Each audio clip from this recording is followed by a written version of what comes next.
Des us et coutumes à la culture, nous parlons de tradition. De la Bible à l'Église, de l'Église à Dieu, nous parlons de la religion. C'est donc clair que religion et tradition n'ont en commun aucun facteur possible. Et pourtant si, car la polémique de plus en plus autour de ces deux thèmes nous interpelle aujourd'hui à aller aux sources de tradition et religion pour comprendre comment l'une empiète sur l'autre et quel danger cela peut-il comporter.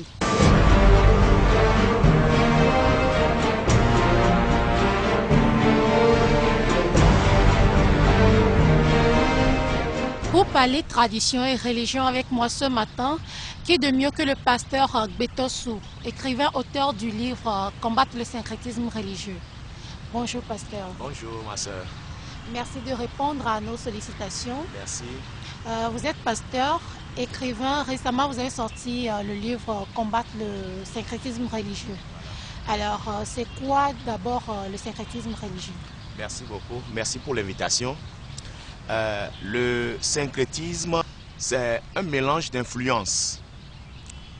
Bien, selon le dictionnaire, le petit Larousse, le syncrétisme, c'est un système philosophique ou religieux qui tend à faire fusionner plusieurs doctrines. En d'autres mots, c'est un mélange de plusieurs doctrines différentes. Ou bien, c'est une combinaison de plusieurs religions en une seule. Autrement dit, c'est une combinaison, bien un mélange du message de la parole de Dieu avec les pratiques traditionnelles païennes. En d'autres mots, le syncrétisme, c'est l'union ou bien la fusion du message de la foi chrétienne avec les pratiques païennes qui sont en contradiction avec la parole de Dieu. Quand nous voulons donner des définitions du mot syncrétisme, synonymes du mot syncrétisme, nous avons la fusion, la fonte, l'amalgame, la synthèse, l'assimilation, l'œcuménisme, etc. Donc, en bref, le syncrétisme, c'est un mélange du message de la foi chrétienne avec les pratiques qui sont en contradiction avec la parole de Dieu. Un retour rapide sur la sortie de ce livre. Le pasteur Raphaël Kossi Gbetossou s'insurge contre le syncrétisme dans l'Église, une position qu'il défend tout le long de son livre de 136 pages et qui invite les chrétiens à une démarche franche et sincère dans leur vie de foi. Pour lui, on ne peut servir deux maîtres à la fois. Le syncrétisme, c'est un mélange du message de la foi chrétienne avec les autres pratiques qui sont en contradiction avec la parole de Dieu. Quelqu'un qui est dans l'église, qui a accepté le Seigneur Jésus comme son sauveur personnel. Et cette même personne est en relation avec d'autres pratiques qui sont en déphasage avec les Saintes Écritures. C'est ce que nous disons communément, un pied dedans et un pied dehors. La méconnaissance des Saintes Écritures, doublée d'analphabétisme, la pauvreté, les mauvaises interprétations des textes bibliques amènent les chrétiens à se détourner de la vérité et à suivre les faux prophètes. Un phénomène qui gangrène la religion chrétienne. Que Dieu vous bénisse richement. Et vous qui soutenez cette œuvre, le Seigneur vous soutiendra. Le Seigneur ne va pas vous abandonner. Que l'onction des apôtres soit votre partage.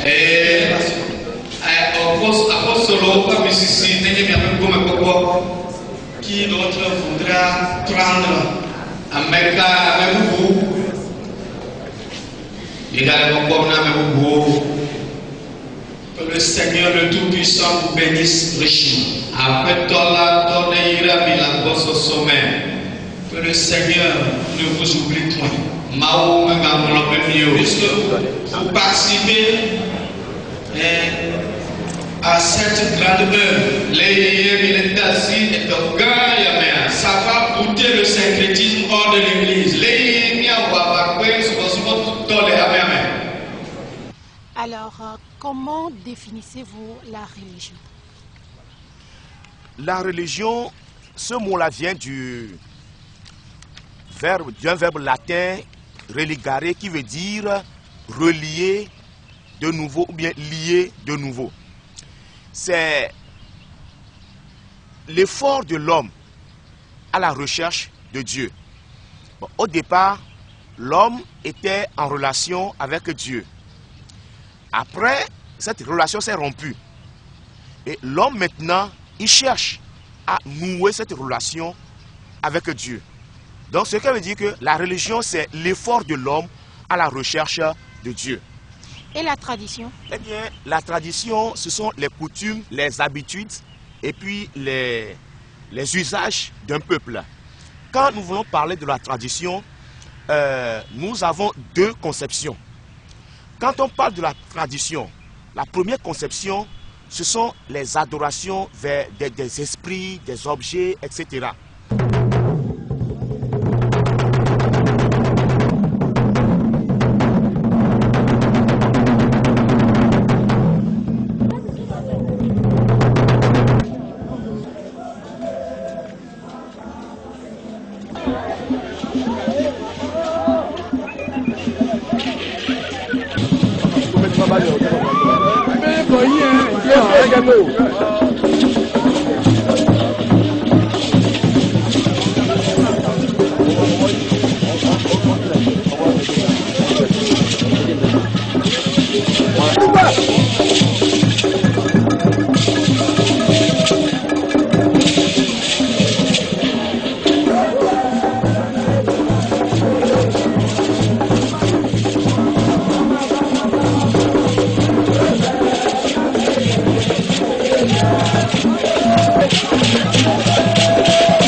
Maintenant, la deuxième catégorie, quand on parle de la tradition, il y a l'idée de la vertu. Une disposition à éviter le mal et à faire du bien, c'est-à-dire l'éthique morale. Donc la tradition a deux sens. Le premier, c'est l'adoration des aïeux, des idoles, des effets, etc. Et le deuxième sens, c'est la vertu. Quand on parle de la tradition, c'est la vertu aussi. Alors, c'est quoi vos craintes face à ces deux mondes pour vouloir combattre ce syncrétisme? Notre crainte, c'est que l'Africain est tellement lié à la tradition. Et que quelqu'un qui est chrétien, il essaie d'incorporer la tradition dans l'église. Et c'est justement ce que nous appelons le syncrétisme. C'est-à-dire que certains, ils sont dans l'église, mais ils ont encore embrassé les pratiques syncrétiques. Par exemple, quelqu'un qui est dans l'église, il s'en va au village pour observer certaines cérémonies, ce que lui requiert la tradition. Donc, si je prends, par exemple, si je suis de Tichao, oui, et qu'en juillet, je me rends aux Evala, oui, organisé dans mon canton, voilà, ou que j'aille sur comment se fait la presse de la pierre bien sûr, à Anéron, oui. je serai en train de pêcher. C'est ce que vous voulez dire? Non, nous ne disons pas que quand vous participez à cette fête, vous péchez. C'est-à-dire, cela sous-entend le camp dans lequel vous vous trouvez. Par exemple, si je suis du monde, cette fête-là, je peux la célébrer sans aucune crainte. Mais quand je suis chrétien, là, il y a une démarcation.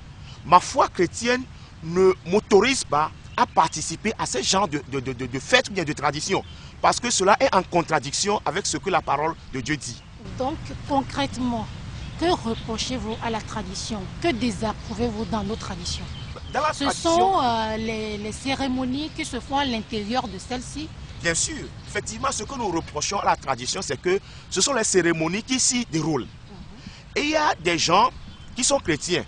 Maintenant, la tradition leur impose certaines cérémonies. Maintenant, quand tu es chrétien et tu t'en vas observer encore ces cérémonies, là, ce qui veut dire que tu es en train de suivre deux dieux à la fois. Alors que Jésus a dit, nul ne peut servir deux maîtres. Donc, ce que nous reprochons concrètement, c'est que la tradition, certaines cérémonies dans la tradition sont en contradiction avec la parole de Dieu. C'est pourquoi nous n'acceptons pas la tradition dans sa totalité en tant que chrétiens. Alors, pasteur, savez-vous qu'on traite un fait ou un événement à caractère saisonnier ou périodique qui se perpétue dans le temps de tradition? Bien sûr, effectivement, oui. Alors, chez nous les chrétiens, est-ce que la Pâque que nous fêtons chaque année, après 40 jours de jeûne, de privations diverses, ne constitue-t-elle pas aussi une tradition en soi? Bien sûr, merci beaucoup. Lorsque nous parlons de la Pâque, il y a ce qu'on appelle la Pâque juive et la Pâque chrétienne. La Pâque juive, c'est la sortie des Israélites de l'Égypte. Et la Pâque chrétienne, c'est la résurrection de notre Seigneur Jésus-Christ. Maintenant, lorsque nous parlons de la Pâque, c'est un événement important que nous célébrons. C'est-à-dire, cet événement marque notre sortie du monde ténébreux vers la lumière. Parce que Jésus est venu apporter la lumière. Donc, lorsque nous célébrons la résurrection de Jésus-Christ, c'est ce qui dit que Jésus, par sa résurrection, nous fait sortir du monde ténébreux pour voir la lumière qu'il a apportée. Voilà, donc cette fête que nous célébrons, c'est une fête importante que nous célébrons. C'est une fête qui montre que, effectivement, nous n'appartenons plus au monde, mais désormais, nous appartenons à Jésus. J'ai posé cette question parce que si vous concevez ou bien vous convenez avec moi que la Pâque aussi serait une tradition en elle, eh bien, si vous combattez le syncrétisme, ce qui veut dire que vous combattez aussi nos fêtes chrétiennes. Non, indirectement. Bien sûr, non, nous ne combattons pas les fêtes chrétiennes. Si on doit les comparer à la tradition dont vous désapprouvez certains aspects. Bien sûr, nous ne condamnons pas la Pâque comme une tradition. Nous ne la condamnons pas parce que la fête, on doit connaître d'abord le sens de la fête et comment la célébrer. Si nous ne connaissons pas le sens de la fête et nous ne savons pas comment la célébrer, on va la célébrer comme le monde la célèbre. Maintenant, selon la conception chrétienne, la fête, la Pâque, c'est une fête chrétienne. Et cette fête chrétienne-là... Ce qui veut dire que ça représente la nouvelle alliance. La nouvelle, voilà. Alors que si on ne sait pas la célébrer comme il faut en chrétienté, voilà. On renoue encore avec l'ancienne alliance. L'ancienne alliance. D'accord. Parce que le monde célèbre la fête sans la comprendre. Donc pour le monde, ça se limite au manger, échange des cadeaux, ainsi de suite. Alors que chez le chrétien, ça a une signification profonde. Alors que le monde n'a pas cette signification. C'est pourquoi, lorsque nous parlons, nous combattons le syncrétisme, nous ne combattons pas toutes les fêtes. Parce que toutes les fêtes ont leur signification. Et la manière dont nous devons la célébrer. Voilà. Donc nous ne combattons pas toutes les fêtes comme des fêtes païennes ou bien la tradition. Mais il faut comprendre le sens de la fête avant de la célébrer. Donc la Pâque, c'est une fête chrétienne qui nous donne l'assurance que Jésus nous a libérés des liens de l'ennemi. Les fêtes chrétiennes, bien sûr, les fêtes chrétiennes, par exemple, je mentionne la fête Noël, par exemple. Et cette fête-là, au départ, c'était une fête païenne. Maintenant, lorsque Jésus est né, étant Dieu, personne ne connaît sa date réelle de naissance. Maintenant, on a dû fixer cette date-là, la naissance de Jésus, sur le 25 décembre. C'est pourquoi vous allez voir certains, quand vous leur parlez du 25 décembre, la Noël, ils disent non, nous ne fêtons pas, parce que c'est une fête païenne. Alors que cette fête-là, le 25 décembre, qui est la Noël, nous ne fêtons pas la naissance de Jésus, mais nous fêtons l'événement de sa naissance. Et comment fêter cette fête? Comment fêter la Noël? C'est que nous devons chercher à avoir une relation personnelle avec le Seigneur Jésus-Christ qui est venu apporter la lumière dans ce monde. Donc nous ne devons pas la fêter comme on le fêtait à l'époque, mais nous devons fêter cela en ayant une rencontre personnelle, vivre une vie pieuse et plaire au Seigneur. C'est comme ça que nous devons fêter les fêtes chrétiennes. Vivement que nos téléspectateurs prennent conscience de la chose. Merci, pasteur, d'avoir été là. Je vous remercie, madame. Merci beaucoup.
Mesdames et messieurs, chers amis en Christ, vous qui nous regardez en ce moment, c'est vrai, la religion a une place indiscutable dans nos vies. Et la tradition occupe également la sienne dans la culture. Assister à des fêtes traditionnelles n'est pas une mauvaise chose en soi.